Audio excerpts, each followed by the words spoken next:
Olá, legionários, tudo bom? Hoje a gente está aqui para conversar sobre o mês do orgulho LGBTQIA+. Então, essa conversa aqui faz parte do nosso Momentos Legião, especial mês do orgulho.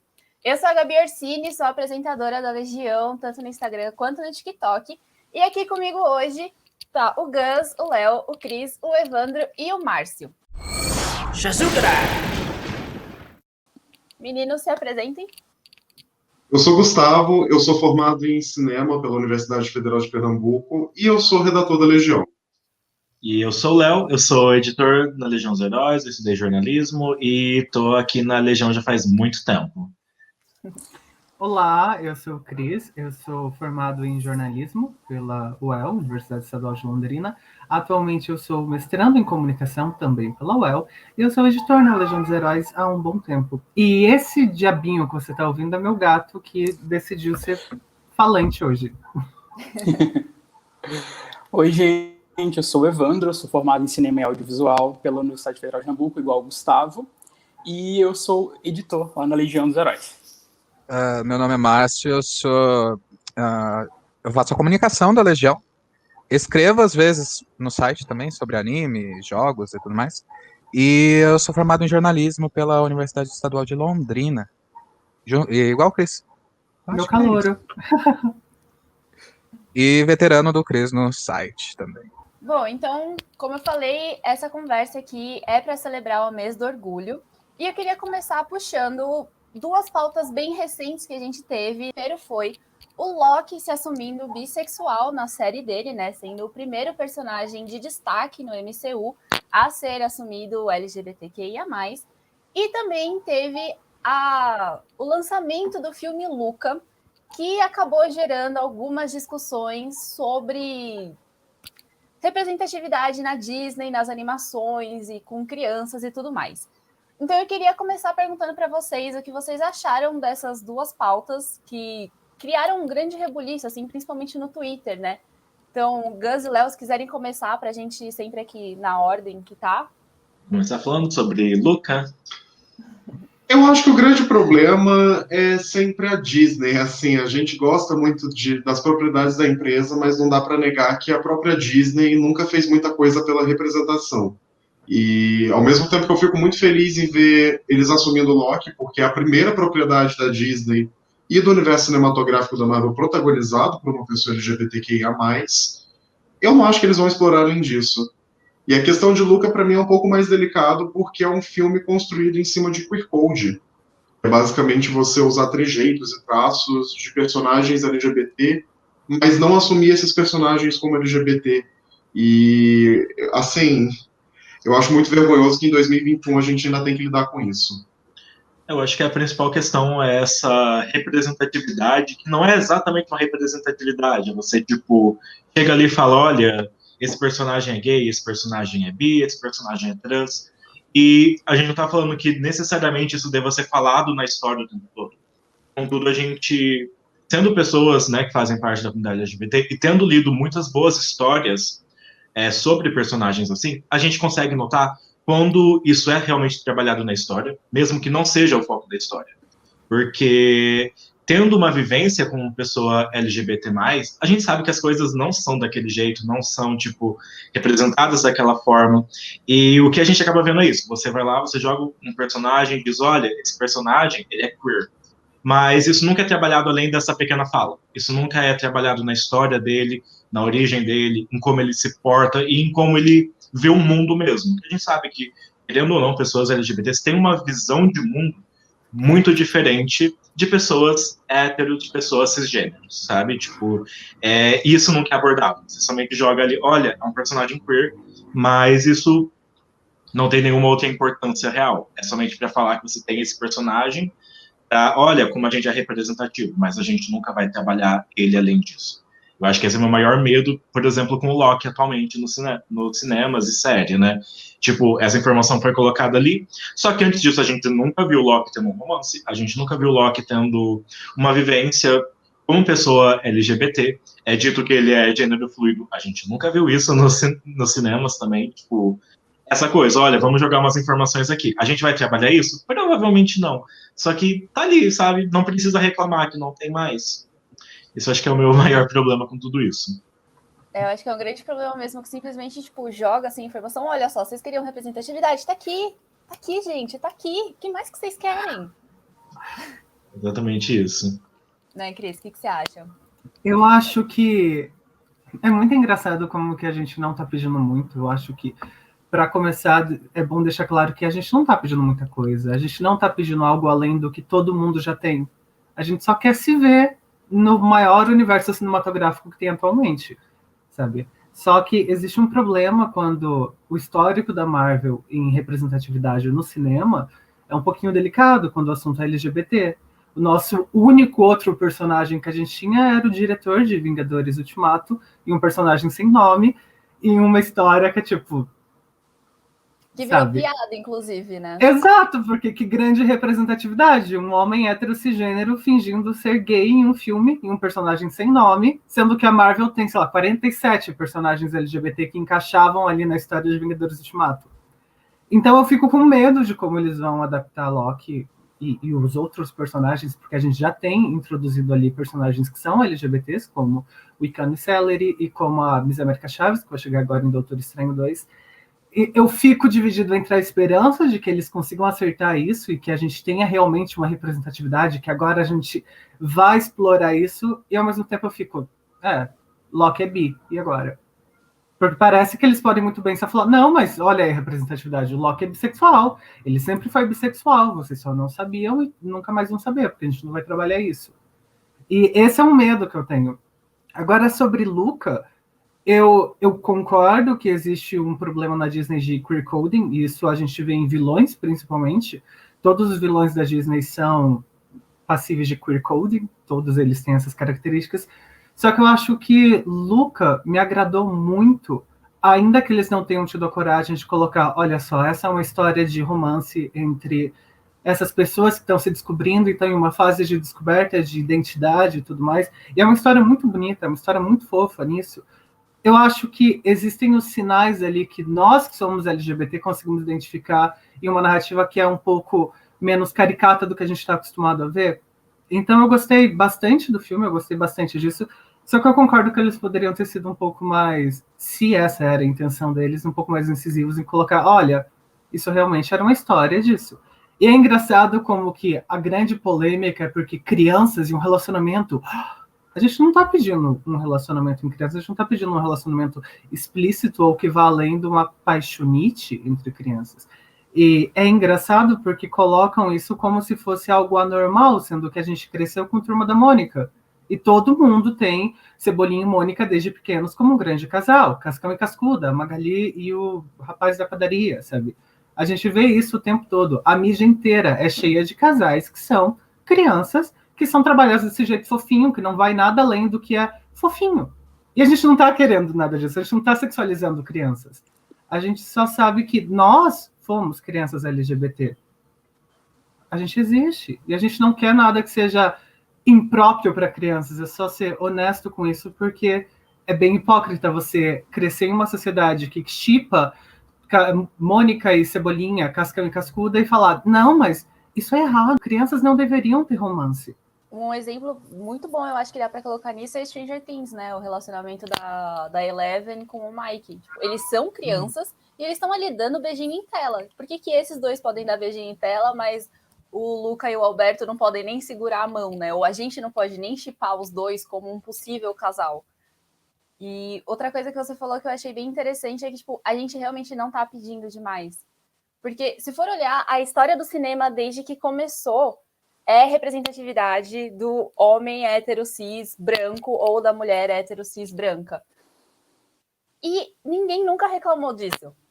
Vocês têm aí anos e anos e anos de representatividade. A gente só quer um pouquinho. Por isso que quando falam, tipo, o Loki é gênero fluido e bissexual, a gente já entra em euforia, que fica, caramba, finalmente aconteceu, olha lá, que nem o Cris falou, é a maior universo cinematográfico de hoje em dia, a gente tem uma representatividade ali. Só que é uma migalha comparado a toda a história do cinema que tem aí, né? A gente se ilude com queerbaiting porque a gente tá tão desesperado para se ver em tela que a gente fica nessa, tipo, olha só, eles podem ser da LGBT e a gente já fica eufórico com isso. Sendo que é só representatividade falsa em queerbaiting. Exato. Teve um vídeo que eu fiz pro Momentos falando justamente, tipo, do, entre muitas aspas, lado positivo do queerbaiting, que é, tipo, a gente quer achar representatividade onde não existe. Porque tem gente que shippa Natasha e Capitão América. E, nossa, tá tudo certo, maravilhosos esses dois juntos. Mas eu não posso shippar o Sunny e o Bucky? Por que eu não posso shippar o Sunny e o Bucky? Eu quero os dois como um casal. Vocês estão aí shippando a Natasha e o Capitão e tá tudo certo. Eu shippar o Sunny e o Bucky não pode. Por que não pode? Qual que é a diferença disso? Bem, pior do que isso, tem gente por aí que shippa o Capitão América com a Sharon Carter, né? Tipo, eu acho que até ele com a Natasha é mais aceitável do que aquele outro romance, pegar a sobrinha da cor da sua vida. A diferença é que quem shippa isso não é só fã, são os diretores dos filmes, tanto que tá lá no presente, Exato. né? Então... Quem precisa de Game of Thrones quando tem um MCU ali, né? Evandro, o que você acha disso tudo? Eu acho que os meninos falaram bem, assim. Eu acho que realmente, quanto ao Loki, eu não espero muita coisa da Marvel, da Disney, assim. Eu acho que vai ficar nisso mesmo. Não tenho esperança de que vai acontecer alguma coisa. E sobre Luca, eu acho... eu concordo um pouco com o Gustavo, assim, de que eu acho que a Disney, a Pixar e a Disney, enfim, ela é conveniente a forma como ela faz as coisas, né? Tipo, é muito conveniente você colocar uma história cheia de analogias sobre um romance gay e nunca mostrar isso, e o diretor fala que isso não é, que as pessoas estão viajando, que isso não acontece, e todo mundo... Tipo assim, é muito conveniente. Tipo assim, as pessoas compram o filme como uma coisa LGBT e ela não é. Sabe, assim, e aí eu vi as pessoas na internet muito felizes e realmente, tipo assim, pô, Luca é um filme LGBT, e as pessoas se apegando a isso, e pra Disney é ótimo, né? Tipo, pô, olha ali, eles acham que tem representatividade, só que não tem, em nenhum momento tem, em nenhum momento. Tipo assim, se a pessoa não quiser ver um romance ali, se ela não quiser ver nenhuma analogia a nada, ela não vê, porque é fácil não ver, né? Então, assim, eu acho que a Disney ainda está um pouco nessa pegada, né? É conveniente o jeito que eles fazem essas coisas, assim. Então, se gosto do filme, do Luca, acho um filme legal, mas eu acho que ele não deveria, eu acho que ele não deveria ser encarado como um filme LGBT, tipo, ele não tem a coragem de ser um filme LGBT, sabe? Então, eu acho que não é legal ele ser colocado nessa caixinha. Eu tenho essa impressão, assim.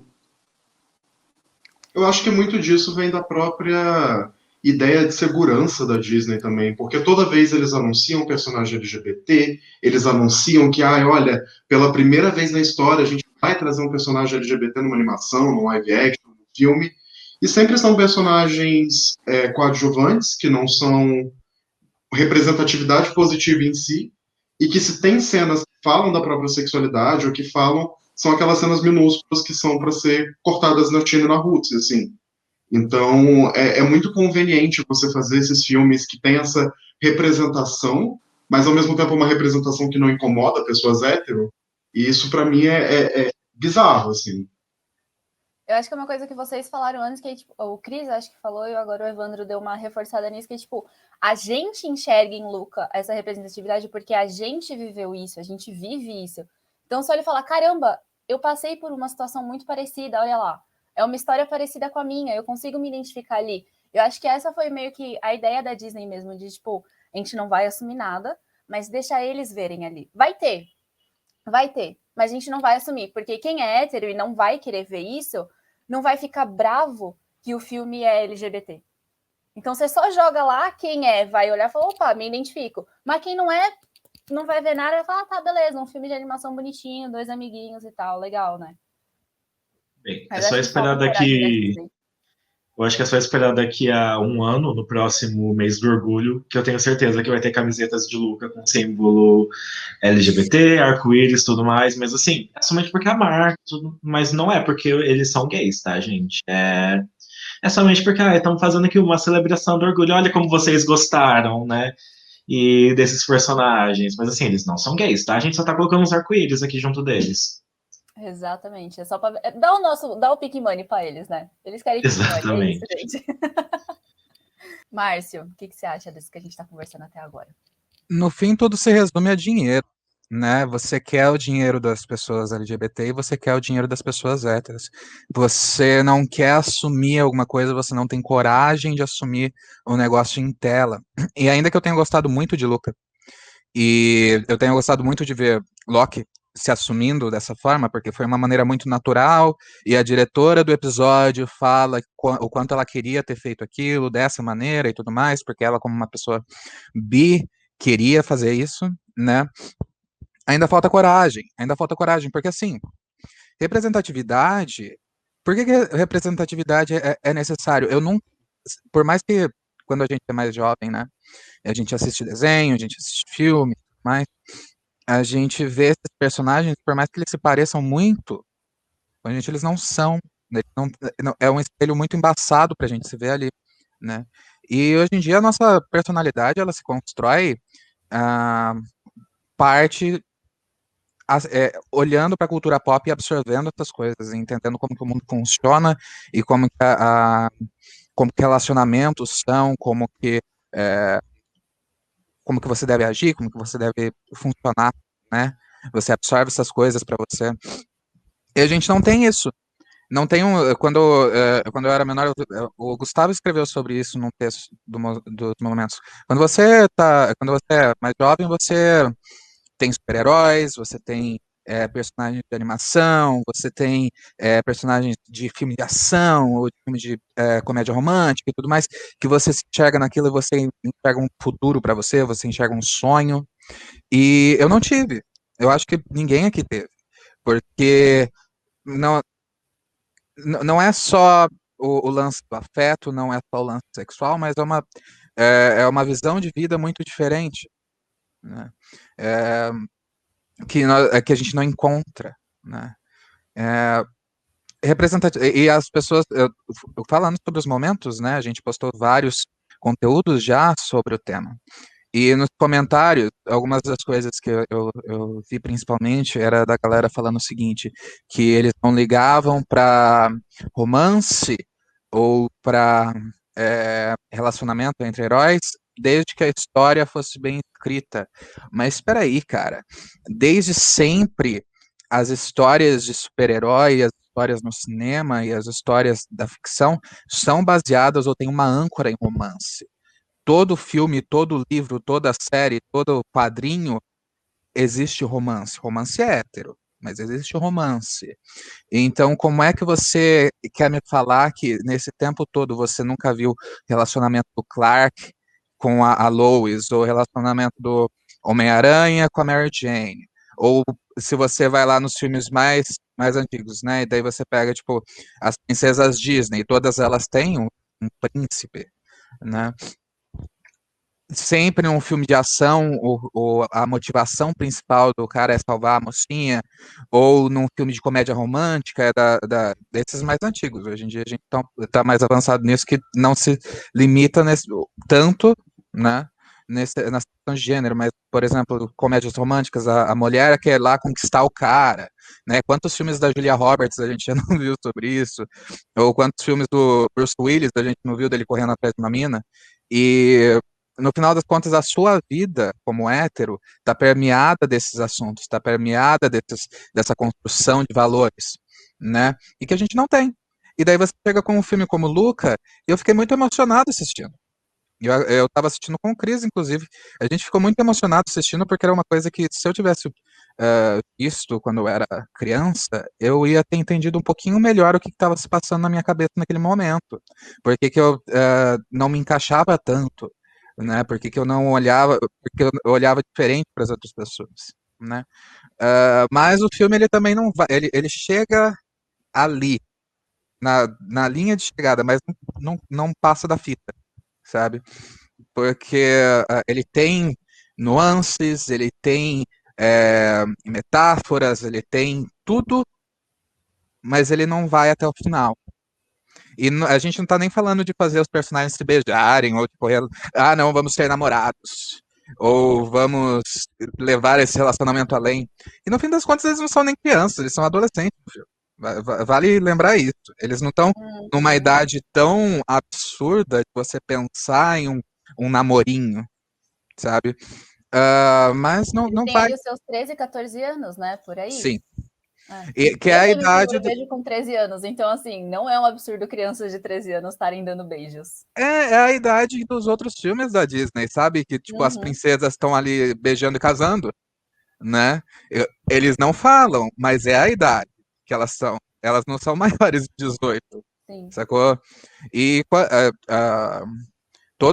a galera gosta de ignorar, mas a gente começa a pensar sobre romance, começa a pensar sobre esse tipo de coisa muito jovem, com a puberdade e tudo mais. E a gente desde sempre está acompanhando filmes de romance, filmes com casais e tudo mais, muito antes. Então a nossa concepção de tipo, eu quero isso, é isso que a gente tem que fazer quando chega nessa idade e tudo mais, já está ali, né? Então é um sentimento muito agridoce, porque é muito legal, certo ponto, existir Luca com essa parte ali que você consegue, que a gente consegue entender e que se as pessoas héteras assistem, elas falam, é uma amizade, não sei o que, né? Mas, e que é muito legal o Doc se assumir bi, ter todo esse contexto, talvez, possivelmente, dele ser não binário, ele poder fazer toda essa transição de gêneros e tal. Mas vai parar ali. A Disney vai parar ali, assim como não é só a Disney que para ali, todas as outras param ali. Não existe um ir além, a não ser que seja um filme direcionado especificamente para isso, né? Caso seja um Brokeback Mountain da vida, ou Me Chame Pelo Seu Nome, ou alguma coisa desse tipo, sabe? Ou Azul é a cor mais quente, que daí já não, eles não foram nem além, daí já é uma petização do que a nossa identidade é. Enfim, falei demais. Uma coisa que eu prestei atenção e conversando com algumas amigas assim esses dias é que a Disney, ela tem um pouquinho de representatividade aqui e ali, mas não chega no público mais adulto. Então, se você pega um High School Musical, The Musical, The Series, tem um casal gay assumidíssimo ali, que dão até beijinho nos episódios. Porque essa série é para uma faixa etária ali entre os seus 15 e 25 anos, vamos dizer assim. Então, não pega, tipo, a galera adulta, que vai reclamar e falar, nossa, tão na agenda gay, né? Aquelas coisas que a gente sabe que acontece muito. E também não vai pegar tanto criança que os pais que estão controlando o que assistir, tipo Luca. Quem vai assistir Luca são as crianças com os pais do lado. Então, e esses pais mais velhos não vão querer ver isso e não vão querer mostrar isso para a criança. Então a Disney ainda tem muito isso de tipo, ó, tá aqui, mas quem a gente sabe que vai reclamar, a gente não vai colocar. Sabe o que eu digo? Representatividade não é representatividade se você não vai até o fim e se você não mostra para todo mundo. Não adianta você colocar em tela e só as pessoas LGBT entenderem. Representatividade serve para todo mundo. Então é para todo mundo ver e entender que o Alberto e o Luca, eles são um casal. Se não é todo mundo que está entendendo isso, tá errado. Você só está colocando ali para você ter dinheiro dos dois lados, entendeu? Representatividade não é só para eu me enxergar ali, mas para as outras pessoas me enxergarem ali e me aceitarem como eu sou. E gera um grande problema isso, porque essa forma de representação da Disney ajuda a manter esses discursos que nos silenciam e nos apagam. Porque uma pessoa hétero que vai lá assistir Luca e que não gosta de ver representação LGBT vai falar que pessoas LGBT são doidas e não tem nada de LGBT ali. A gente viu isso muito desde o lançamento do filme. Exato. Então, é uma forma de você praticar esse apagamento da própria comunidade. Você dá ali, ó, você está sendo representado aqui, mas você não usa isso para conscientizar a população hétero, que também, hétero, cisgênero, enfim, porque é a principal população que precisa de conscientização. A gente que é LGBT, a gente não, assim, em grande maioria, a gente não pratica LGBTfobia contra a gente mesmo. Então a gente precisa conscientizar as pessoas que praticam ativamente. Eu É não, eu não importante. preciso aprender a ser gay, sabe? Eu não preciso aprender como foi minha vida até agora, sabe? Essas pessoas precisam. Uhum. É importante lembrar que não é só a Disney que faz isso, né? A gente mencionou na live de ontem que, tipo, a gente tem, falando sobre heróis, a gente tem o fato de que a Arlequina é bissexual em uma cena rápida na introdução de Aves de Rapina, e isso não vai para lugar nenhum durante o filme e durante a estadia dela no universo, por enquanto. Então, assim, a gente está falando muito Disney porque é o que está em alta agora, que saiu agora justamente no mês do orgulho, né? A gente teve essas duas narrativas em alta, mas é um problema que a gente tem em todas as mídias, em todas as empresas, porque são essa coisa de eu quero dar um passo além, porque olha só a representatividade, olha como eu me importo, me dê o seu dinheiro. Só que daí para por aí, porque, tipo, não, mas se você não quiser, tá tudo bem, eu não vou até o fim, sabe? É coisa da cabeça desse povo que tá vendo isso, mas ó, já tem representatividade. E é muito bizarro porque as empresas se usam desses personagens e dessas narrativas para continuar vendendo essa imagem de progressistas. Recentemente, teve, citando a Disney de novo como exemplo, teve a imagem dos personagens da Mickey e tudo mais na bandeira LGBT, e o criador do desenho Gravity Falls, perdemos o Evandro, o criador de Gravity Falls, ele falou sobre como a Disney paga de progressista nessa ideia, mas limita o orçamento e tenta censurar narrativas LGBT em animações. Uhum. E isso é muito interessante porque, tipo, ele tem um relacionamento com a criadora de A Casa Coruja, que tem uma personagem bissexual e provavelmente vai desenvolver esse romance bissexual na narrativa. Então, assim, a gente também tem, para não ficar só a gente chutando a Disney, o que não é a nossa intenção aqui, é a gente chutar todo mundo que está usando essa representatividade para vender sem fazer de fato a representatividade. A gente tem a DC Comics, que colocou justamente numa postagem falando: olha só como o queer coding é errado, usando uma imagem censurada da Arlequina com a Era Venenosa. Um casal que eles adoram dizer que é um casal, mas que isso só é válido no mês do orgulho, porque em todo outro contexto eles se afastam as duas e fingem que elas não têm nada. É muito legal quando essas empresas elas falam: olha só, a gente fez o primeiro super-herói gay, a gente fez o primeiro não sei o que, a gente colocou a primeira pessoa transexual no papel X, ou qualquer coisa do tipo, sendo que sempre que existe essas coisas, esses personagens estão lá só para servir de serem expostos, como se fosse num museu, para as pessoas olharem e falarem: olha só que bonito. Né, eles são tão progressistas, é tão bonitinho, mas essas histórias elas nunca avançam. Não, eu acho que o máximo que a gente tem de avanço numa história que se parece mais ou menos com como é tratado um super-herói hétero, por exemplo, mas ainda não é o caso do Icano e do Hulkling. Mas ainda assim, tipo, falta. Eles não têm uma série mensal, eles só são usados principalmente perto do momento do orgulho, né? E eles são usados mais como bandeiras por eles, para quando chega esses momentos e perguntam: viu, você é progressista? Do que Aqui, ó. como personagens. Olha aqui, eu tenho esse recibo, né? Do que qualquer outra coisa, né? Arlequina e Era Venenosa, muito legal. Elas são um casal, mas vamos bater na Era Venenosa pelo mês do orgulho no Injustice. Não existe sensibilidade, não existe, tipo, um pensamento além do, tipo, a gente precisa colocar essas pessoas aqui, sabe?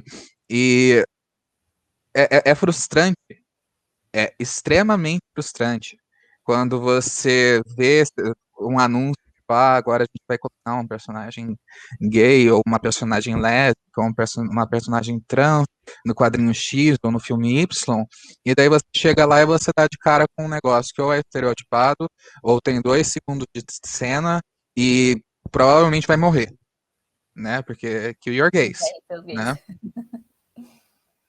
Isso me lembra muito aquela cena de Star Wars do último filme, né, do episódio 9, que fala: nossa, o primeiro casal assumido. Aí é uma cena lá no fundo, assim, de duas moças se beijando. Se você piscou, você perdeu a cena, você não viu? E outra Perfeita para ser cortada na China, né? Exato. Tanto que foi. Botar um blur ali, ó, ninguém viu. Star Wars tem o caso do Poe e o Finn, né? Que é outro queerbait que tava ali. Os atores estão lá, falam sobre o assunto, e daí fica as pessoas perguntando, alimentam o negócio. Queerbait é isso.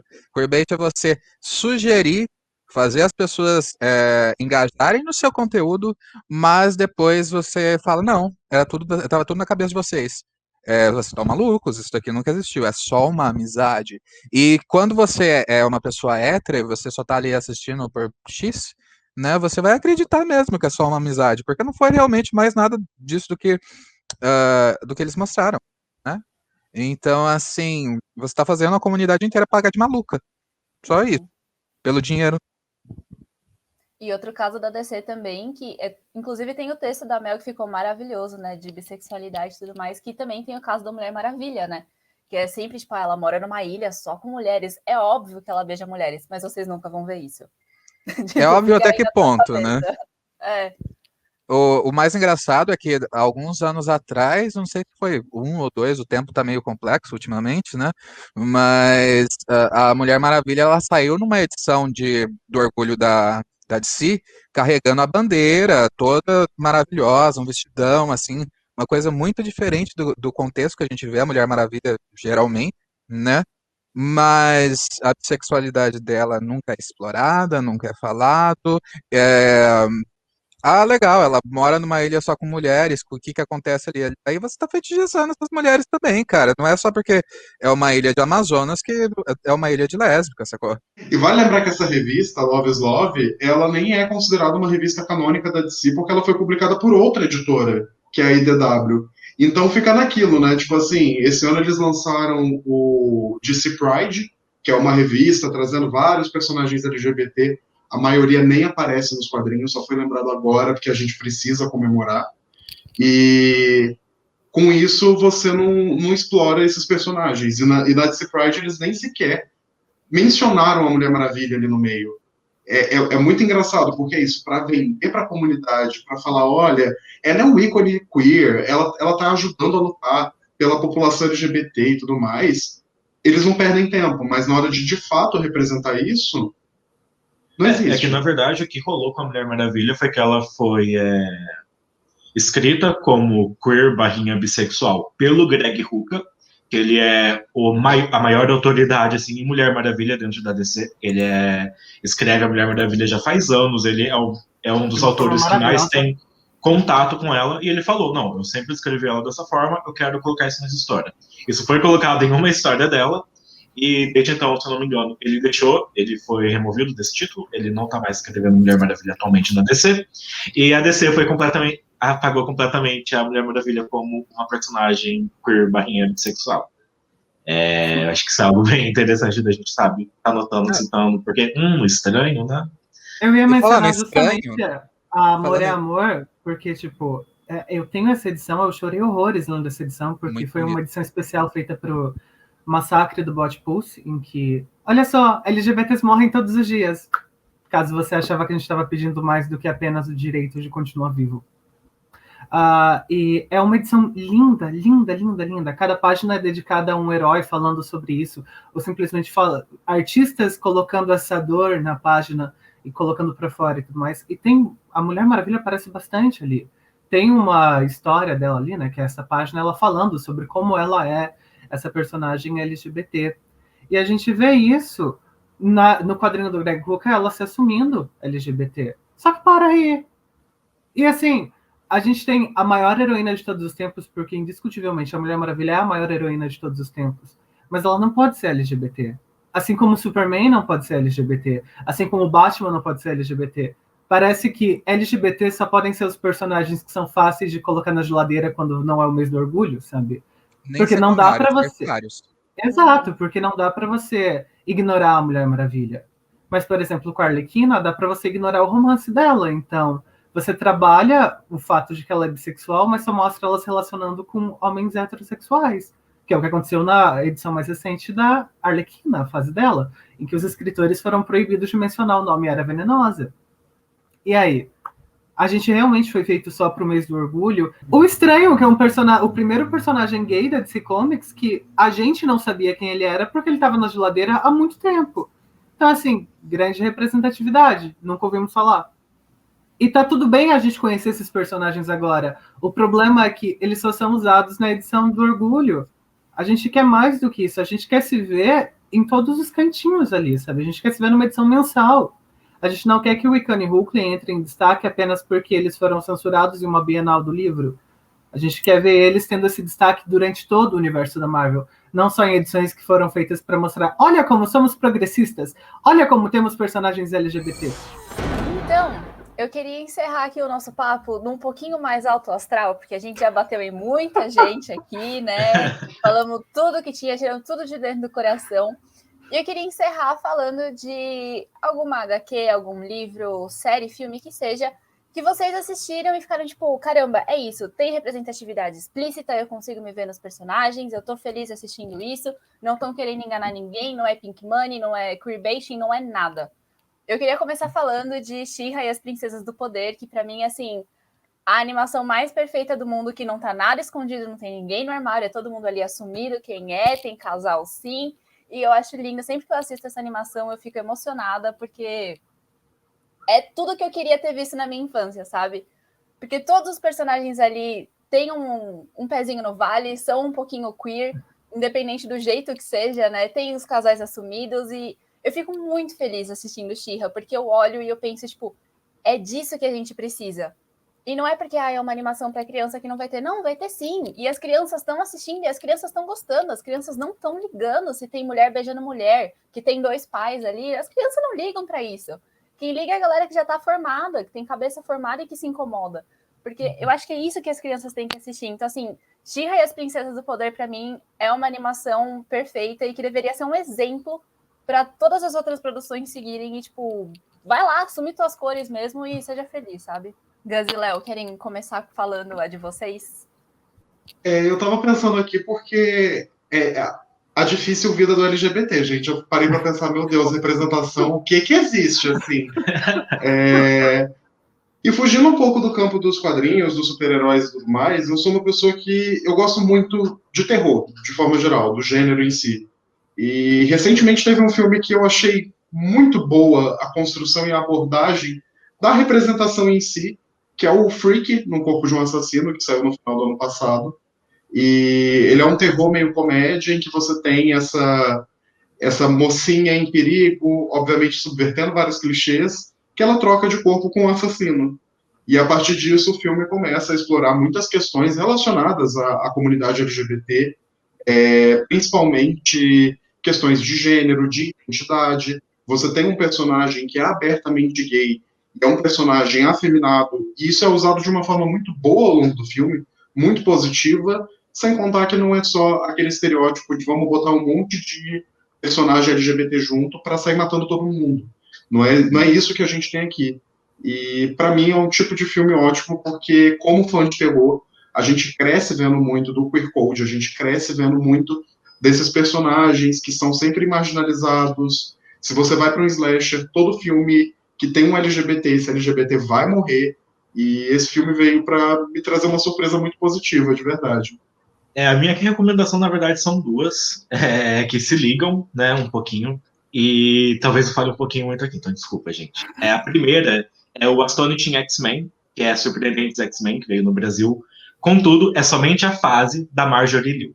A Marjorie Liu, para mim, é uma das melhores escritoras que já passaram pela Marvel, e ela é completamente esquecida. Ela foi super deixada de lado, porque os quadrinhos dela não vendiam muito, bem honesto. Contudo, foi nessa fase que a gente teve o casamento do Estrela Polar. Você tem toda uma história sobre o Estrela Polar lidando com imigração e o relacionamento dele, isso feito de uma forma muito legal. Contudo, o que eu gosto muito, né, nessa fase da Marjorie Liu é que ela tem uma trama sobre o Homem de Gelo. Isso foi anos antes dele ser assumido como personagem gay. Ele foi assumido em 2015. Essa fase, se não me engano, é de 2011, 2012. Então, tipo, e anos antes, e tipo assim, é uma história que super conversa com o fato dele ser gay, sabe? Basicamente nela é uma trama muito bonita em que o Bob, ele tá depressivo. Ele tá extremamente depressivo e por causa disso ele acaba congelando o planeta inteiro, porque afinal ele é um mutante ômega e ele tem esse poder. E nessa história é ele revisitando todos os relacionamentos hétero que ele teve, né, com várias heroínas e vendo por que eles deram errado. E ele percebe que, tipo, simplesmente foi porque ele não amava elas de verdade. E que ele sempre, tipo, utiliza as piadas, as brincadeiras e tudo mais para disfarçar essa depressão dele. E é tipo, nossa, é incrível, tipo, até porque chega no final, você tem toda uma conversa dele falando, tipo, ah, mas você fez isso somente porque você estava sendo influenciado pela semente do apocalipse, tudo mais dele. Não, na verdade eu não estava, isso fui eu. Eu que fiz isso porque eu estava em um momento ruim, e eu ainda estou em um momento ruim. E eu ainda preciso aceitar quem eu sou como pessoa, e isso, tipo, muito antes dele ter sido assumido como gay. Pela Jean Grey, né? Foi removido do armário. Isso muitos anos antes. E, tipo, nossa, é uma narrativa que fala tanto, sabe? Sobre como é você ainda tá no armário, sobre como é você, tipo, meu, não se assumir, não poder ser quem você é. E, tipo, isso, a Marjorie Liu, pra mim, é uma escritora excelente. A arte dessas edições são belíssimas, feitas pelo Gabriel Valta. E, tipo, eu realmente gosto muito dessa história. E depois, né, ainda falando sobre o Homem de Gelo, que é um personagem que eu gosto bastante, sempre gostei e gosto ainda mais agora nessa nova fase dele, que foi O Homem de Gelo, os 2 volumes, escritos pelo Sina Grace. E o engraçado é que o primeiro volume, escrito pelo Sina Grace, não vendeu bem. E aí a Marvel cancelou o quadrinho. Contudo, a venda das trades foi muito, muito, muito alta. E aí, tipo, cerca de 6 meses depois da Marvel ter cancelado, ela, tipo, nossa, vendeu bem, né? Vamos fazer de novo. Vem aqui, Sina Grace, escreve mais um pouquinho. E a gente teve mais uma minissérie. E, inclusive, é nessa nova minissérie que eles apresentam outro personagem gay, que é o Christian Frost, o irmão da Emma Frost. E é uma história escrita por uma pessoa que faz parte da comunidade LGBT. Então, as histórias ali do Bob, como, tipo, um homem gay que se assumiu muito tarde na vida, descobrindo quem ele é mesmo, e tendo toda essa jornada de, tipo, meu, o que eu gosto, o que eu sou, quem que eu quero estar namorando, eu não sei, eu nunca tive essas experiências, eu tô tendo essas experiências agora. Então, eu acho que, tipo, é uma narrativa muito legal pra gente realmente notar a evolução do personagem, e de como, tipo, teve todo um contexto ali, muita gente, nossa, isso veio do nada. Nunca que o Homem de Gelo era gay antes. E, tipo, na verdade, ele era. Na verdade, ele teve histórias que conversam muito com a comunidade LGBT muito antes dele ter sido jogado para fora do armário, né? Puxado, na verdade, telepaticamente. Isso. Mas essa seria a minha recomendação mesmo. Inclusive, tudo da Marjorie Liu, ela escreve para Image Comics também, e é uma autora excelente que eu super recomendo sempre. Amo Jean Grey, é minha heroína favorita de todos os tempos, mas não dá para passar pano para esse momento, mas não dá.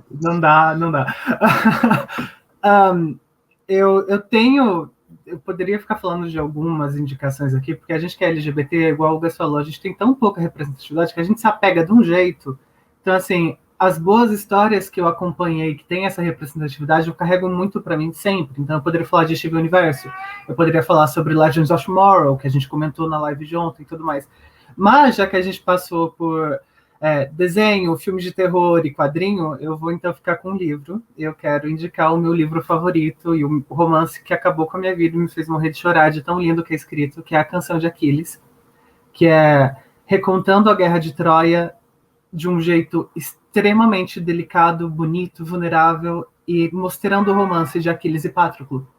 Então, a gente vê isso de uma forma trabalhada de uma forma que não romantiza a guerra, não alivia os horrores da guerra, mas ao mesmo tempo explora um lado desses personagens que muita gente não conhecia. Patroclo, por exemplo, achava que ele era só o primo de Aquiles. E vendo esse lado do herói que é trabalhado de um jeito muito bonito, tem uma história muito linda de aceitação e esse romance, e o que significava ser LGBT, como seria naquele período, e é simplesmente o meu romance favorito, é o romance mais lindo que eu já li, assim. E ele vai ser publicado no Brasil depois de muito tempo, estando esgotado, porque sucesso de vendas maravilhoso. Leiam A Canção de Aquiles. Bom, o Cris roubou minha mídia, eu também vou indicar um livro. Tava com isso na cabeça. É um livro brasileiro, de 2019, que se chama A Menina Invisível. É do André Rebelo. E é um livro protagonizado por um adolescente gay. Eu nunca na minha vida tinha lido um livro protagonizado por alguém gay, pra vocês terem uma ideia, assim, nunca. Eu sempre li muito best-seller, né? Então, assim, quais best-sellers têm protagonistas gays, assim? Então, eu realmente peguei esse livro no Kindle, lá, Unlimited, me surpreendi. É um livro que tem muitas referências a quadrinhos, né? A história de um menino gay que ele descobre que tem superpoderes e ele guarda esse segredo. E aí na internet viraliza um vídeo de uma menina que é invisível, ela meio que é literalmente exposta como uma pessoa que consegue ficar invisível. Ele descobre, então, que existe uma outra pessoa com um superpoder igual a ele, só que essa menina, de fato, desaparece. Tipo, ela some depois que ela é exposta, e meio que o livro é ele tentando encontrar essa menina para tentar entender, tipo, o que é que a gente é, né? Então, é um livro que tem todo esse paralelo com né, a vivência dele é de um menino gay, então ele tem romances, ele tem, né, relacionamentos, amizades, normal como qualquer pessoa, e também tem toda essa história de fantasia, né, e referências a quadrinhos, referências a livros de fantasia. Então, assim, para quem gosta de trama adolescente, com representatividade, e também essa parte de referências a esse universo geek, vai gostar do livro. E vai ter uma sequência, pelo que eu entendi. O livro termina com um gancho, assim, e aí eu stalkeei o autor no Instagram e aí ele falou que vai ter uma sequência. Então, é isso. Recomendo, gente. Eu queria poder chegar aqui e recomendar alguma coisa assim, verdadeiramente, porque eu tenha um game muito legal com protagonista gay, ou algum livro e tudo mais, mas eu demorei muito na minha vida para encontrar alguma coisa, alguma representatividade é, em mídias, assim, em geral. Eu tenho 3 sugestões, tá? Nenhuma delas é 100% LGBT, mas elas tratam do assunto, né? A primeira é uma série da BBC sobre zumbis, que é In the Flash. É bem curtinha, tem 2 temporadas, eu acho que cada temporada tem 3 episódios, se eu não me engano. E ela é muito interessante, tanto pelo como eles tratam os zumbis, porque não é um pós-apocalipse. É tipo, aconteceu um apocalipse zumbi, e daí depois as pessoas encontraram uma cura para as pessoas que foram transformadas, né? E daí você acompanha o protagonista da série, e você descobre que ele tem vários problemas com a comunidade onde ele mora, e você vai descobrindo por que ele morreu da primeira vez, e você descobre que as pessoas não têm tanto problema assim com ele ser zumbi exatamente, mas com a vida anterior dele, né? É muito tocante, muito bonito, muito triste, tá? Então não assista se você não estiver no clima. Minha segunda recomendação, e que eu acho que foi onde eu mais assim me encontrei, foi em Sandman. A gente estava conversando antes de começar a gravar sobre. E Sandman, mesmo que o protagonista ele não seja LGBT, o, o Neil Gaiman ele é conhecido por ter trabalhado representatividade em Sandman, como ele é um dos mais reconhecidos, pelo menos para a época, né, ali nos anos 80, 90, porque ele apresenta, tem 2 personagens em específico, né, que é a Desejo, que é a irmã do Sandman, e a Wanda, que é uma mulher trans. A Desejo, irmã do Sandman, ela é basicamente uma antagonista para a história toda, né? Ela é uma pessoa não binária, e transita entre gêneros, e é a personificação do desejo em si, né? E é muito interessante como ela é trabalhada, ou ele é trabalhado, é, e como essas coisas vão mudando ao longo do tempo, e exatamente as interações que ela tem com o sonho. E a Wanda, ela entra um pouco depois na história, ela não é uma grande, tipo assim, não é uma das protagonistas, mas ela é meio que a protagonista daquela história, em que você conhece ela e você vai acompanhar, é uma história sobre fugir do preconceito, fugir dos seus problemas, fugir de tudo, tentar começar uma vida nova, que é uma coisa com a qual acho que toda pessoa LGBT se reconhece, né? Mas que uma hora esses problemas e essa vida passada ela vem te assombrar, né? E como nem mesmo na morte a gente consegue muita dignidade hoje em dia, principalmente naquela época, né? E eu acho que a terceira é um anime. E é bem. Não, também não é específico sobre o público LGBT, Mas mas disseram que mangá e anime faz mais sucesso porque não tem LGBT. eu ainda vou falar sobre esse assunto em breve. Mas Inclusive um dos maiores em, tipo, volume e também maiores em qualidade de escrita. É um dos melhores universos que eu já conheci na vida, que é One Piece, que fala sobre representatividade dentro desse anime é uma coisa muito importante. E a quantidade de personagens LGBT que são apresentados ao longo dos mais de 1000 capítulos dessa história é muito grande, principalmente considerando o mercado japonês, né? E considerando o tamanho que é esse anime e esse mangá na cultura pop. Você tem personagens gays, você tem personagens trans, você tem personagens não binários, você tem representação que a primeiro momento parece estranho e parece caricato, mas você precisa lembrar de todo o resto do universo em que aquilo está incluso, e aí faz sentido. E daí você encontra uma rainha trans não binária, que é também uma revolucionária e é baseada em uma drag queen e que governa um reino de pessoas não binárias, gays, trans, lésbicas e tudo mais. É um negócio muito absurdo e é muito bonito. E é muito, acho que... Como que eu posso... no sentido de empoderar mesmo, porque você se sente visto e você sente a sua força vista também, né? Você sente seu orgulho visto, porque nenhum desses personagens que aparecem em One Piece, eles abaixam a cabeça ou eles são sempre personagens guerreiros que estão na luta e estão ali e estão tentando revolucionar o mundo inteiro, né?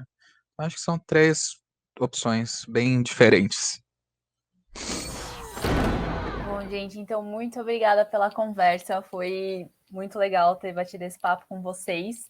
E para quem está assistindo esse vídeo, como eu comentei lá no comecinho, tá rolando o Momentos Legião, mês do orgulho, né? Então tem um monte de matéria especial lá no site, tem vídeo no Instagram, esse vídeo no YouTube, no TikTok.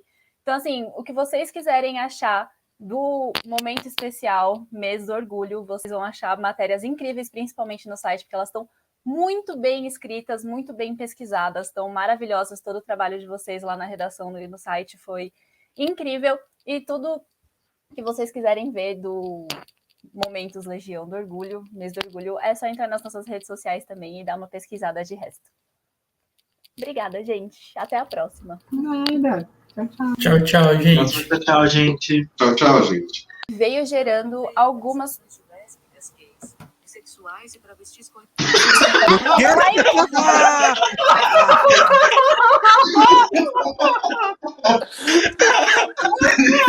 Não é o seu momento. Gente, assim, sendo honesto,